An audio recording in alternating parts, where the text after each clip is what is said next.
Ang goal ng taong ito ay maging matagumpay or successful ito. Maaring plano, maaring aksyon, paggalaw ng baso, let us see. Number 6 could be somewhat significant, just click only what resonates. So let us see. Maraming salamat Archangel Michael, Guardian Angels of Collective. Can you please show me messages related to this person here? Ano yung sinasabi niya na kailangan niyang maipanalo ito? Ano itong goal na ito? Ano itong goal na ito? Okay. Tumawa.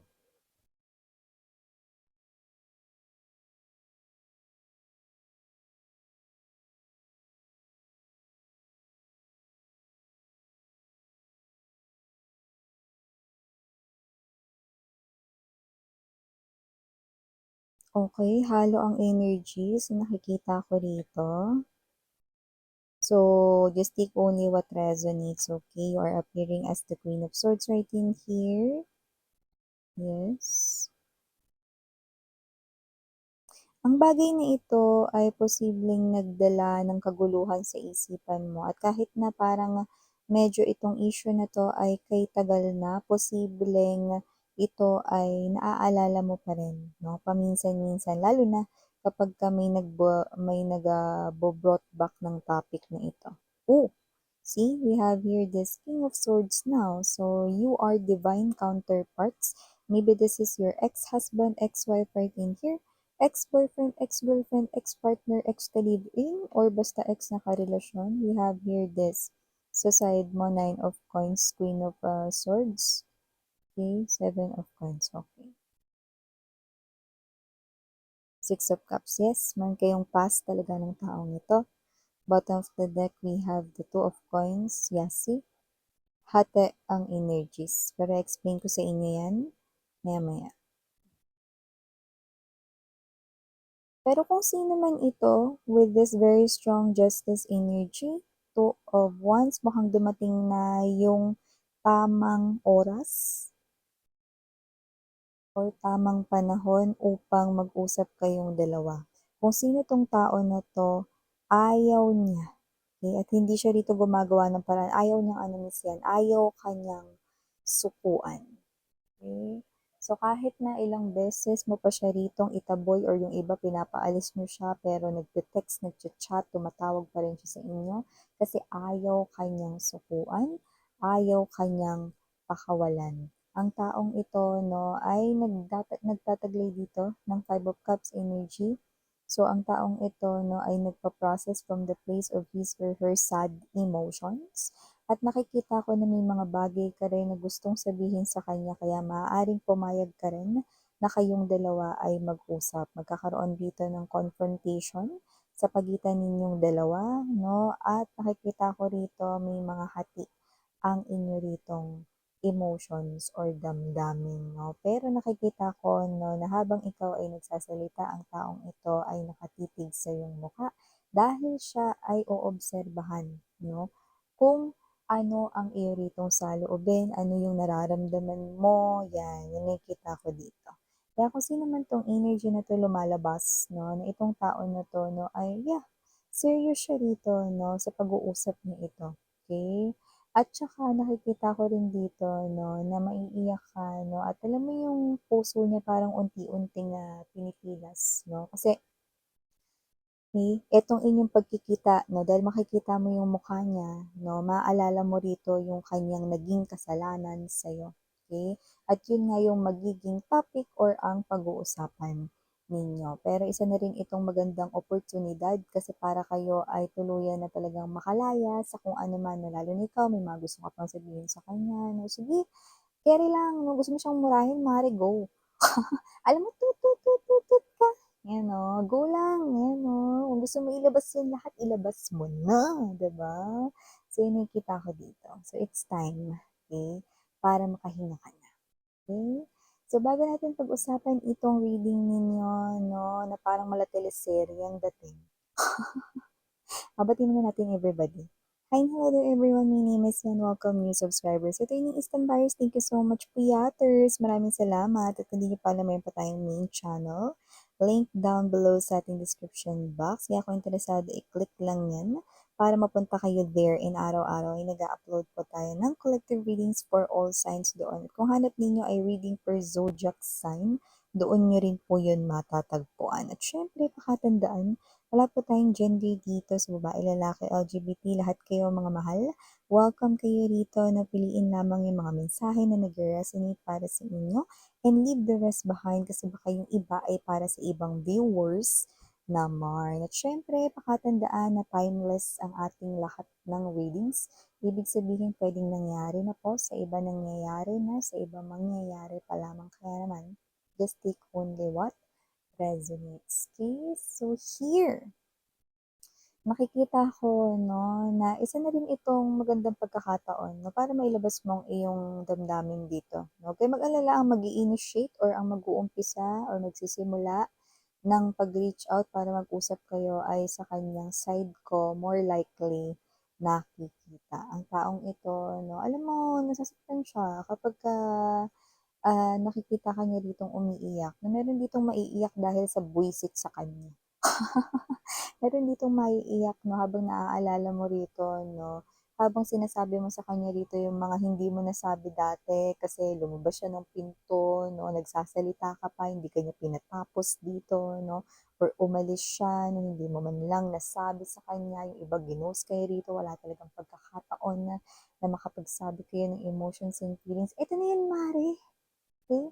Eto na yun. Kaya gusto kong sabihin sa inyo na habang umiiyak at naluluha kayo rito, no, dahil magkahalong inis buwisit, no, at tumutulo yung luha nyo rito, parang pinipilas na papel ang puso niya. Kasi nga totoo yung nararamdaman niya ngayon, no. So nakikita ko rito na itong tao na 'to, na hindi ko alam talaga kung anong klase yung pinagdaanan niya rito kamakailan lang. Pero mukhang may pinagdaanan siya rito 'no, kung saan may posibilidad 'no na naalala or naisip na kayo. So nakita ko rito 'no, na parang sinasabi niya na hindi naging madali yung pinagdaanan mo sa kanya lalo pagdating sa yung emotional waves 'no. Nahirapan kang maka-move on 'no. Nakikita ko rito na hindi ka nawawala sa isipan niya at ikaw, eh, sa kabilang banda kahit medyo okey-okey ka na paminsan-minsan kapagka may nagbo-brought back ng topic 'no or may nagbabanggit ng pangalan nitong tao na 'to 'no, bigla mo lang naaalala 'no, yung kanya ritong nagawa. So nakikita ko rito 'no na yeah, I'm seeing two people right in here 'no, na 'pag nag-usap kayo 'no, almost malapit 'no.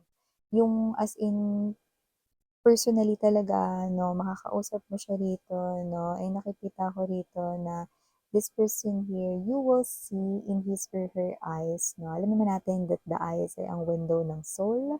So you will definitely see, and feel, very heartfelt ito 'no, yung mensahe ng person na 'to for you 'no. Talagang nagsisisi siya rito at nanghihinayang 'no, sa kahinatnan ng lahat. Pero ganun pa man, ayaw niya pa rin na ito ay matuldukan. Bakit? Kasi itong person na 'to 'no, ay gusto rito na magpatuloy kayong dalawa. Ayaw kanyang sukuan dito 'no, at ayaw niya rin dito gumawa ng paraan 'no, na isipin na ihinto niya na 'to, titigil niya na 'to 'no. So hindi. So nakikita ko dito na itong tao na 'to, ipu-pursue niya ito. Eh, hindi kasi niya rito kayang makita ka daw na nasa piling ng iba. Hindi kasi niya rito kaya, 'no, na nakikita kang masaya sa piling ng iba. Hindi dahil sa ayaw ka niyang maging masaya, kundi naniniwala siya rito, 'no, na pagka nagkaroon ulit ng pagkakataon na kayong dalawa ay manumbalik ulit sa isa't isa, okey, may posibilidad 'no, na puwede pa kayong maging masaya, 'yan. Yun ang paniniwala niya, Miss Yan. Oo nga, mare. Siyempre nasa sa'yo pa rin yan. Pero kasi kagaya ng binanggit ko kanina, hati ang energies ninyo, 'di ba? Meron ditong mga energy na though galit na galit kayo sa kanya, nakikita ko na at the back of your mind, naiisip ninyo baka bigyan niyo siya ng chance. While others, nakita ko rito 'no, na though nagpipigil kayo rito 'no, ng inyong emosyon kahit may natitira pa kayong pagmamahal sa kanya, ayaw niyo na. So, alin man kayo dun, okey, pag-isipan niyong mabuti with the Two of Coins energy, okey, pag-isipan niyong mabuti, nasa inyo 'yan. Kasi itong person na 'to 'no, ay hindi lang basta person 'no, na nakaaway mo lang or what 'no, ito yung person dito na pinagkatiwala mo minsan ang puso mo, 'di ba? Ngayon, nasa sa'yo kung ipagkakatiwala mo muli ang puso mo sa kanya or nasa sa'yo 'yan kung, okey, itong person na 'to 'no, ay hindi mo na ulit pagbibigyan, okey? Kasi, hindi ito biro dahil, ito ay klase ng energy kung saan, paglalaanan mo 'no, hindi lang ng oras at panahon mo kundi buhay mo dito. Kasi lifetime partner 'no, ang ating, tinitingnan dito. Pero kagaya nga ng binanggit ko, hindi hindi rin naman ako rito magsisinungaling dahil nakikita ko naman na ang taong ito ay, talagang ganap yung kanya rito 'no, na pagsisisi sa anuman 'tong nagawa niyang bagay sa inyo. The presence of justice energy right in here is an energy of someone here 'no, na talagang, alam mo 'yun, yung parang kung puwede niyang i-risk yung life niya or yung buhay niya 'no, puwede niyang i-barter or i-deal kay universe 'no, just to give this very last chance then hindi siya magda-doubt or magdadalawang isip na ialay yung life niya here. Okay, we're talking about life here, we're talking about buhay here. And everybody knows 'no, na meron lang tayong isang life, okay, sa isang lifetime, okay. So this person right in here 'no, atapang-atao man ang kanya ritong datingan, pero yun ang nakikita ko here. This person is willing to give up his or her life 'no, to have you back again. So yeah, alam mo naalala ko tuloy yung song na, "And I give up forever to touch you, and I know that" yeah. So, handa siya ditong i-give up yung life niya 'no, just to have you back again. Just to have you back again. Ayaw kong sukuan ng taong ito.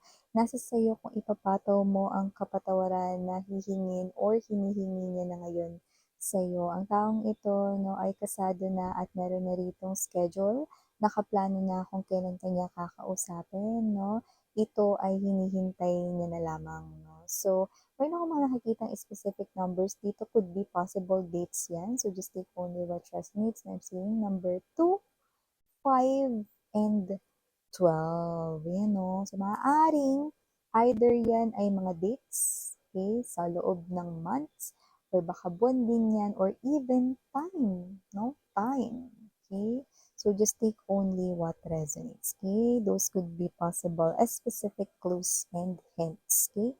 About the timeline period.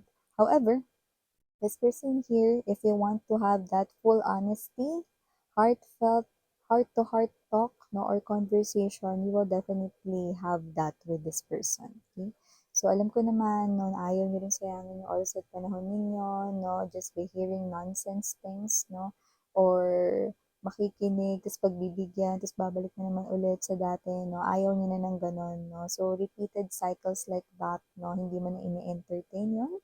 So, I do see right in here na hindi naman na yun mangyayari at mauulit-ulit. No? Because this person here, no, ay parang, para siya ritong ganap na nagbago, nagkaroon rito ng transformation, changes sa buhay niya. That's why ito siya nagkakaroon siya rito ng lakas ng loob, no? Na alam niya sa sarili niya rito no, na hindi niya rito sasayangan at paglalaruan ng feelings mo. Kaya kung ibibigay mo sa kanya rito no, yung energy ng, ibibigay mo sa kanya dito yung energy na bibigyan mo siya ulit ng pagkakataon 'no, para maipakita sa'yo 'no, ang kanya ritong pagbabago then hindi niya 'yun magagawa rito na sayangin lamang, 'yan. Pero alam mo nakikita ko rito, this person here 'no, nakikita ko talaga na magiging malapit ang inyo ritong mga mukha 'no, kasi nakikita ko dito na maaaring may mga ilang hakbang mula sa inyong dalawa or may pagitan sa inyo, baka mesa or upuan 'no, pero nakikita ko kayo rito na parang halos, alam mo 'yun, halos maaamoy niyo na ang hininga ng isa't isa.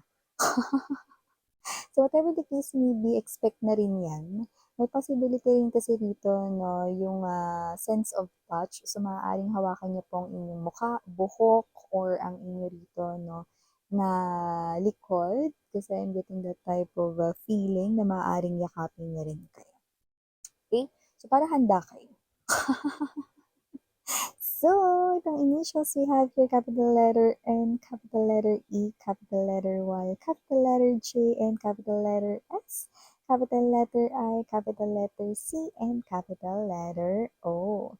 For small letters, we have A, P, B as in boy, R. So these are all the messages we got right here for you, sweethearts. Again, I'm Rihanna, only for the girls, and Yana. Do not for the boys, sarang I love and light. Annyeong.